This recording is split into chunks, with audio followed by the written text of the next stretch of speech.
स्वागत है आप सभी का कहानी केंद्र में। अब आप सुनेंगे अमेरिकी साहित्यकार ओ हेनरी की लिखी कहानी छत पर का कमरा। सबसे पहले श्रीमती पार्कर आपको बड़ा कमरा दिखाएंगी।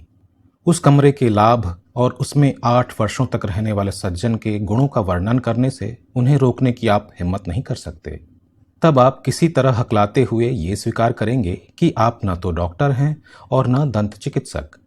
आपकी इस स्वीकारोक्ति को श्रीमती पार्कर इस प्रकार सुनेंगी कि आपका अपने माता पिता के प्रति पहले का सा पूज्य भाव नहीं रहेगा, क्योंकि उन्होंने आपको श्रीमती पार्कर के कमरे के अनुरूप पेशे की शिक्षा नहीं दी।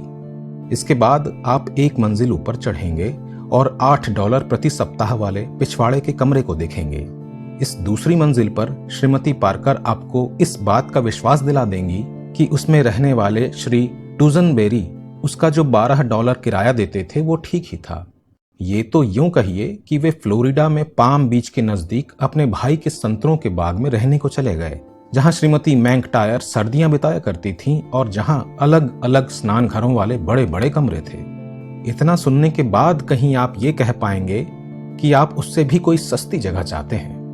श्रीमती पार्कर का तिरस्कार यदि आपने सहन कर लिया तो फिर आपको श्रीमान स्किडर का बड़ा कमरा दिखाने के लिए तीसरी मंजिल पर ले जाया जाएगा। दरअसल ये कमरा खाली नहीं है। वे सज्जन दिन भर उसमें बैठे नाटक लिखा करते हैं और सिगरेटों का धुआं उड़ाया करते हैं, पर हर मकान खोजने वाले को ये कमरा जरूर दिखाया जाता है ताकि उसमें लगे कीमती पर्दों की प्रशंसा सुनी जा सके। इससे एक लाभ और होता है, श्रीमान स्किडर मकान से निकाले जाने के डर से चढ़े हुए किराए में से कुछ न कुछ अदा कर ही देते हैं। तब भी अगर आप मैदान में डटे रहे और जेब में पड़े हुए $3 को पसीने से तर मुट्ठी में भींचे हुए अपने घोर दूषित दारिद्र्य की घोषणा करते रहे तो श्रीमती पार्कर फिर आपका मार्गदर्शन नहीं करेंगी। वे जोर से क्लारा को पुकारकर आपकी ओर से पीठ फेरे नीचे चली जाएंगी। तब उनकी हबशी नौकरानी आपको चौथी मंजिल का कमरा दिखाने के लिए टूटे फूटे जीनों से ऊपर ले जाएंगी। उसका क्षेत्रफल 7 गुणे 9 वर्ग फीट है और उसके दोनों तरफ कबाड़ा भरने की कोठरियां हैं। इस कमरे में एक लोहे का पलंग, एक कुर्सी और एक मुंह धोने का पात्र है। एक ताक सिंगारदान का काम दे रहा है। कमरे की चारों नंगी दीवारें ताबूत की तरह आपको घेर कर दम घोट देंगी। बरबस आपका हाथ गले की ओर चला जाएगा, आप हांफने लगेंगे और इस तरह ऊपर देखेंगे मानो कुएं की गहराई से ऊपर देख रहे हों और एक बार फिर सांस लेंगे। रोशनदान के कांच में से आपको नीले आकाश का एक भाग दिखाई दे जाएगा। अपनी तिरस्कार मिश्रित असभ्य बोली में क्लारा कहेगी, $2 महाशय। एक दिन कुमारी लिसन कमरे की तलाश में वहां आई। उसके हाथ में एक टाइपराइटर था जो उससे कहीं अधिक सुदृढ़ हाथों द्वारा उठाने योग्य था। वो बहुत नाटी लड़की थी। उसके शरीर का विकास रुक जाने के बाद भी उसके बालों और आंखों ने बढ़ना बंद नहीं किया था और वे मिलकर ऐसा कहते प्रतीत होते थे, हाय राम, तूने हमारा साथ क्यों छोड़ दिया। नियमानुसार श्रीमती पार्कर ने उसे पहली मंजिल का बड़ा कमरा दिखाया। उन्होंने कहा, इस अलमारी में तुम अस्थि पंजर या दवाइयां या कोयले। कुमारी लिसन ने बीच में ही कांपते हुए कहा, परंतु मैं न तो डॉक्टर हूं न दंत चिकित्सक। श्रीमती पार्कर ने नाक चढ़ाकर उसकी ओर उसी अविश्वासपूर्ण करुणामयी भावनाहीन दृष्टि से देखा जो वे डॉक्टर या दंत चिकित्सक न होने वाले व्यक्तियों के लिए प्रयोग में लाती थीं, और दूसरी मंजिल का कमरा दिखाने के लिए आगे बढ़ी। कुमारी लिसन चीख उठी, $8? नहीं बाबा, मैं उतनी धनवान नहीं हूं। मैं तो मामूली नौकरी करने वाली ये गरीब लड़की हूं। मुझे ऊपर की मंजिल में कोई सस्ता सा कमरा दिखाइए। दरवाजा खटखटाते ही मिस्टर स्किडर चौंक कर सिगरेट के टुकड़े को पैर से दबाते हुए उठ खड़े हुए। उनके मुरझाए चेहरे की ओर एक पिशाची मुस्कुराहट बिखेरती हुई श्रीमती पार्कर बोली, माफ कीजिए, मुझे मालूम नहीं था कि आप अंदर ही हैं। मैं तो इन देवी जी को ये पर्दे दिखाने के लिए ले आई। परियों की सी निर्दोष मुस्कुराहट चेहरे पर लाकर कुमारी लिसन ने कहा, ये तो दरअसल बहुत सुंदर है।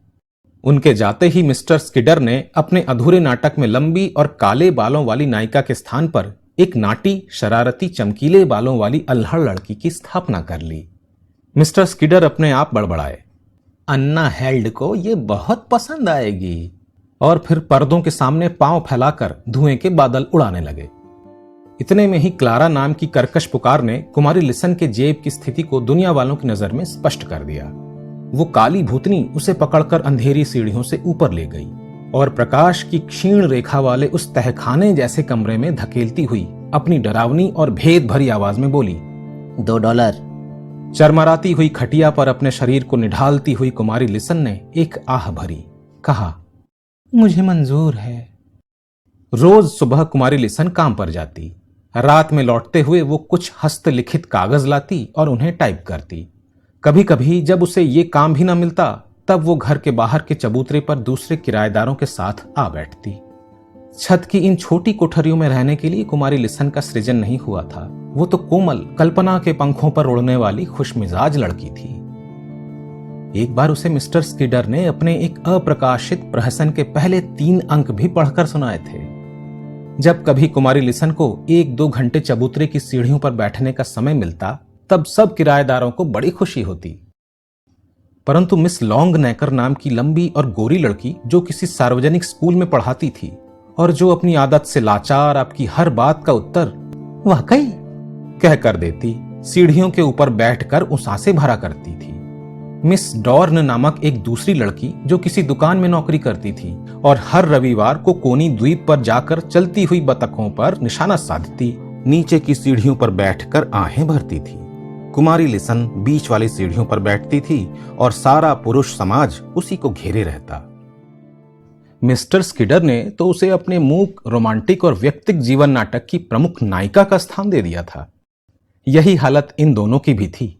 एक मिस्टर हुबर, जिनकी उम्र 45 साल थी, जो काफी मोटे, मूर्ख और शर्मीले थे। दूसरे मिस्टर इवांस, जो उसके सामने सिर्फ इसलिए खांसते थे कि वो उन्हें सिगरेट पीने से रोकने को प्रेरित हो। पुरुषों की राय में तो वो सबसे अधिक हंसमुख और जिंदा दिल थी, परंतु ऊपर और नीचे की सीढ़ियों पर बैठने वाली देवियां उससे समझौता करने को कतई तैयार नहीं थीं। मेरी प्रार्थना है कि चबूतरे पर बैठे हुए इस समूह के नाटक को थोड़ी देर भुलाकर हम श्री हुबर के मोटापे पर एक मरसिया पढ़ लें, चर्बी की परेशानी, मांसलता के पाप और मोटापे की विपत्ति का कुछ राग अलाप लें। यदि परीक्षा की जाए तो संभवतः फॉलस्टॉक के प्रत्येक टन में रोमियो की दुर्बल पसलियों के प्रत्येक औंस से अधिक राग भरा हुआ है। प्रेमी आहें तो भर सकता है, पर उसे हाँफना नहीं चाहिए। मोटे प्रेमियों के नसीब में तो दोष ढूंढने वाले ही बदे होते हैं। 52 इंच का कमर बंद लगा लेने पर आपके एक निष्ठ हृदय की धड़कन भी व्यर्थ हो जाती है। मगर हुवर साहब 45 वर्ष के मोटे, मूर्ख और शर्मीले, वैसे तो देवी हेलन के भी स्वप्न देख सकते हैं, लेकिन श्रीमान 45 वर्ष के मोटे, मूर्ख और शर्मीले आदमियों के भाग्य में तो सत्यानाश ही बदा है। हुवर साहब, आपको कभी मौका नहीं मिल सकता। गर्मियों में एक दिन शाम को श्रीमती पार्कर के किराएदार बैठे हुए गपशप कर रहे थे कि कुमारी लिसन ने सहसा आकाश की ओर देखा और आनंद से हल्की हंसी हंसते हुए बोली, अरे ये तो बिल जैक्सन है, मैं उसे यहां नीचे से भी देख सकती हूँ। सभी लोग गगनचुंबी भवनों की ओर देखने लगे, मानो किसी हवाई जहाज को चलाते हुए श्रीमान जैक्सन आ रहे हैं। अपनी छोटी सी उंगली से संकेत करते हुए कुमारी लिसन ने कहा, वो तारा आप देख रहे हैं ना, वो चमकता हुआ बड़ा तारा नहीं, पर उसके पास वाला नीला और स्थिर। मैं अपने कमरे के रोशनदान से उसे रोज रात को देख सकती हूँ। मैंने उसका नाम बिल जैक्सन रखा है। मिस लॉन्ग नेकर बोली, वाकई मुझे मालूम नहीं था कि आप ज्योतिषी भी हैं। तारों को ताकने वाली उस गुड़िया ने कहा, जी हाँ, मैं ये भी जानती हूँ कि अगले जाड़ों में मंगल के निवासी किस फैशन की आस्तीन बनवाएंगे। मिस लॉन्ग नेकर बोली, वाकई जिस तारे का आप जिक्र कर रही हैं वो किसियोपिया समूह का गामा है। आकर्षण के हिसाब से वो दूसरी श्रेणी का है और उसके संक्रमण का मार्ग। नवयुवक मिस्टर इवांस ने कहा, भाई मेरी राय में तो बिल जैक्सन नाम बहुत अच्छा है। मिस लॉन्ग नेकर की ओर अवज्ञापूर्वक हाँफते हुए मिस्टर हुवर ने कहा, मेरी भी यही राय है और मिस लिसन को भी अन्य ज्योतिषियों की तरह कुछ भी नामकरण करने का पूरा अधिकार है। मिस लॉन्ग नेकर ने दोहराया, वाकई? मिस डॉर्न बोली, कहीं ये उल्का तो नहीं है? पिछले रविवार को मैंने कोनी द्वीप में 10 में से 9 बतखें और एक खरगोश मार गिराया। कुमारी लिसन बोली, यहाँ नीचे से वो इतना सुंदर नहीं लगता, उसे आप मेरे कमरे में से देखें। आप जानते हैं कि कुएं के तल में से खड़े होकर देखने से दिन में भी तारे दिखाई देते हैं। रात में मेरा कमरा भी किसी कोयले की खान के गड्ढे के समान दिखाई देता है। और वहां से देखने पर बिल जैक्सन ऐसा दिखाई देता है मानो निशा सुंदरी ने अपनी साड़ी में हीरे की पिन लगा ली हो। उसके बाद एक समय ऐसा आया जब कुमारी लिसन को टाइप का काम मिलना बंद हो गया। सुबह जब वो बाहर जाती तो काम पर जाने के बजाय उसे दफ्तरों के चक्कर काटने पड़ते और बदतमीज चपरासियों द्वारा पहुंचाई गई निर्दय अस्वीकृतियों के प्रवाह में उसका हृदय गल कर बह जाता। ये क्रम चलता रहा। एक दिन ऐसा भी आया जब शाम को वो थकी मांदी अपने निश्चित समय पर श्रीमती पार्कर के चबूतरे पर लौटी। रोज इसी समय वो होटल में खाना खाकर आती थी, परंतु आज उसे खाना नसीब नहीं हुआ था। नीचे के दीवान खाने में कदम रखते ही उसे मिस्टर हुवर मिले, जो ऐसे अवसर की खोज में थे। उन्होंने विवाह का प्रस्ताव रखा और उनके मोटापे ने हिमपात की तरह उसे चारों ओर से घेर लिया। वो कतरा कर निकल गई और उसने सीढ़ियों के खंबे को पकड़ लिया। उन्होंने उसका हाथ पकड़ने का प्रयत्न किया, पर उसने हाथ छुड़ाकर उनके गाल पर एक हल्की सी चपत लगा दी। कटहरे के सहारे अपने शरीर के बोझ को घसीटती हुई वो एक एक सीढ़ी चढ़कर ऊपर पहुंची और इसके बाद मिस्टर स्किडर के दरवाजे के सामने से गुजरी, जो उस समय लाल स्याही से अपने अस्वीकृत प्रहसन के दिग्दर्शन में नायिका मिस डिलोर्न, जो वास्तव में कुमारी लिसन ही थी, के लिए सूचनाएं लिख रहे थे। आखिरी मंजिल की सीढ़ियां तो वो रेंगते हुए चढ़ी और बड़ी मुश्किल से उसने अपने कमरे का दरवाजा खोला। कपड़े बदलने या दिया जलाने की उसमें शक्ति नहीं रह गई थी। वो उसी तरह पलंग पर जा गिरी। उसके दुर्बल शरीर से पलंग की पुरानी कमानियां भी शायद ही दबी हों। पाताल गुहा जैसे उस कमरे में भी अपनी भारी पलकों को उठाकर वो मुस्कुराने लगी। रोशनदान में से बिल जैक्सन उसके सामने देखकर शांति, तेजी और स्थिरता से मुस्कुरा रहा था। उसकी अपनी कोई दुनिया नहीं थी। वो अंधकार के गर्त में डूबी हुई थी और क्षीण प्रकाश के उस छोटे से चौखटे में मढ़े हुए उस तारे के सिवा उसका कोई सहारा नहीं था, जिसका बड़े उन्माद और प्रभावहीन ढंग से उसने नामकरण किया था। मिस लॉन्गनेकर ठीक ही कह रही होगी कि उस तारे का नाम बिल जैक्सन नहीं हो सकता। वो अवश्य ही किसी पियो समूह का गामा ही होगा, परंतु वो उसे गामा नहीं कह सकती।